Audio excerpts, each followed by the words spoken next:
Baik, assalamualaikum warahmatullahi wabarakatuh. Teman-teman semua pejuang ASN.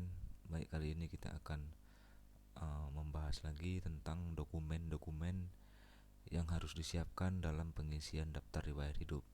Ya, meskipun sekarang ini masih dalam proses jawab sanggah, kemudian nanti ada pengumuman kelulusan pasca sanggah di tanggal 9 sampai dengan 10 April 2023, kemudian pengisian DRH NIP P3K, kemudian usul penetapan nih P3K. Jadi masih punya waktu yang panjang untuk teman-teman sekalian melaksanakan atau melengkapi dokumen-dokumen yang akan digunakan dalam pengisian daftar riwayat hidup.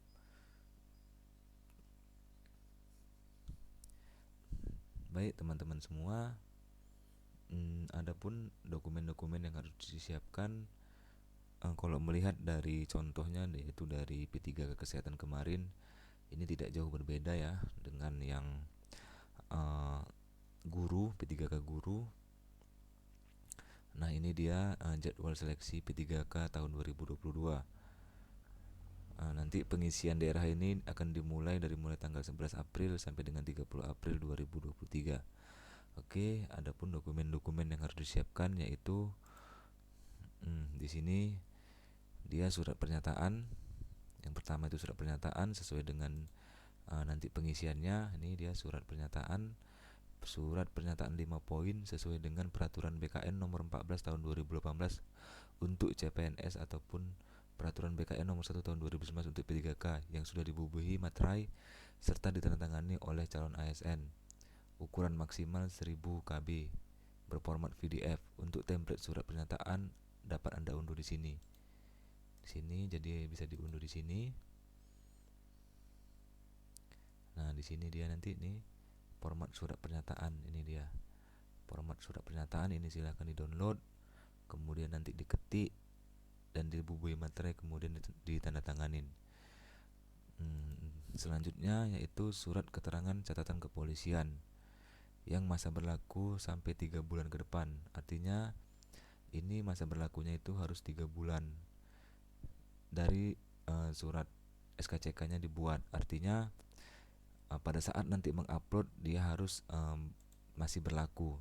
Seperti ini SKCK seperti ini. Nih, seperti ini SKCK.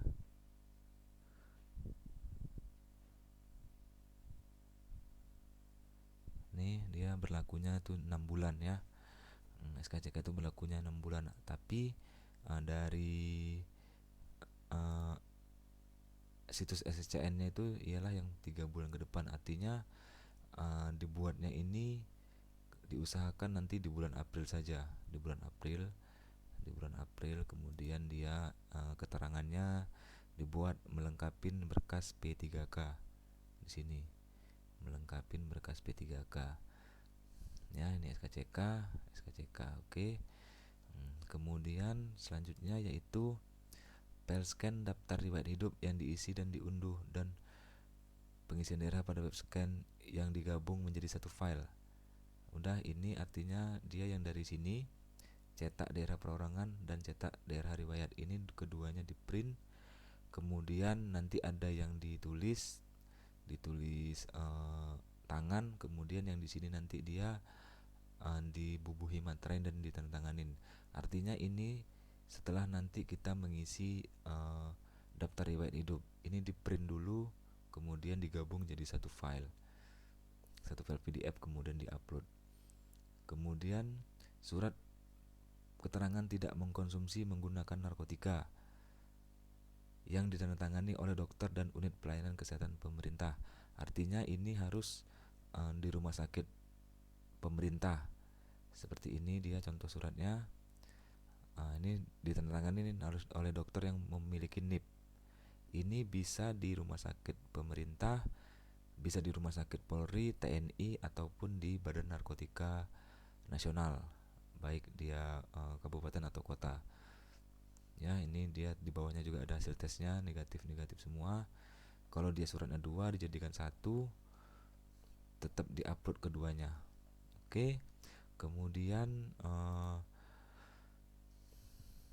surat keterangan sehat jasmani dan rohani dari dokter yang berstatus PNS atau dokter yang bekerja pada unit pelayanan kesehatan pemerintah. Nah, ini sama juga surat kesehatan. Nah, di beberapa rumah sakit dia ada yang surat kesehatannya bentuknya dua gini. Ini dia hasil pengujian kesehatan fisik jasmani, kemudian yang ini dia kesehatan jiwa. Oke, ini ada dia dua surat tapi satu rumah sakit. Ada juga dia yang hasilnya itu satu surat aja. Ini tapi udah di dalamnya itu udah terdapat hasil kesehatan jasmani dan hasil pengujian kesehatan jiwa. Jika dia dua surat, maka kedua-duanya dilampirkan uh, dalam satu file. Nih, dalam satu file, ya kan? Kemudian nanti diupload juga. Kemudian uh, pendidikan ijazah asli ini biasanya sudah otomatis masuk, karena waktu pertama kali kita ngelamar kan kita ada diminta juga mengisi atau mengupload ijazah. Kemudian transkrip nilai juga seperti itu. Kemudian surat lamaran pun juga seperti itu. Kemudian pas foto terbaru dengan latar belakang merah. Ini diupload ulang pun bisa untuk pas foto dengan foto yang terbaru, atau tetap menggunakan foto yang lama juga tidak apa-apa. Jadi ini dia dokumen-dokumen yang perlu disiapkan. Artinya ini nanti setelah memang pengumumannya sudah diumumkan, pengumuman finalnya, ya, untuk lebih amannya itu semua suratnya ini diurus setelah pengumuman pasca sanggahnya keluar baru diumumkan. Kecuali memang untuk SKCK bisa didahulukan, tapi dengan statusnya itu ialah nanti di keterangannya melengkapi berkas P3K. Kemudian untuk yang surat keterangan narkoba juga melengkapi berkas P3K, kemudian surat kesehatan juga melengkapi berkas P3K. Nih, karena nanti ada dia kayak di sini dia permintaan pemerintah Kabupaten Langkat, sekretaris daerah, ini dia pengumuman hasil kelulusan pasca sanggahnya. Jadi lebih amannya itu memang setelah pengumuman pasca sanggah keluar baru kita melengkapi dokumen yang ada untuk lebih amannya. Dan materai tidak boleh menggunakan materai yang sama. Artinya hanya satu materai kemudian ditandatanganin, kemudian di-scan, kemudian materainya dilepas, kemudian dimasukkan ke surat lain. Jangan seperti itu. Artinya kalau diminta dia dua surat dengan materai, kita harus membeli dua materai, dan itu boleh menggunakan materai non elektronik, artinya materai 10.000. Kemudian kita harus tetap juga melihat perkembangan yang ada dari situs guru p3k.kemendikbud.go.id dan di akun SSCASN masing-masing. Baik, demikian video ini saya buat. Semoga teman-teman semua memahami, dan jika ada yang ingin ditanyakan bisa melalui kolom komentar. Terima kasih, sukses selalu, semoga kita tetap diberikan kesehatan. Assalamualaikum warahmatullahi wabarakatuh.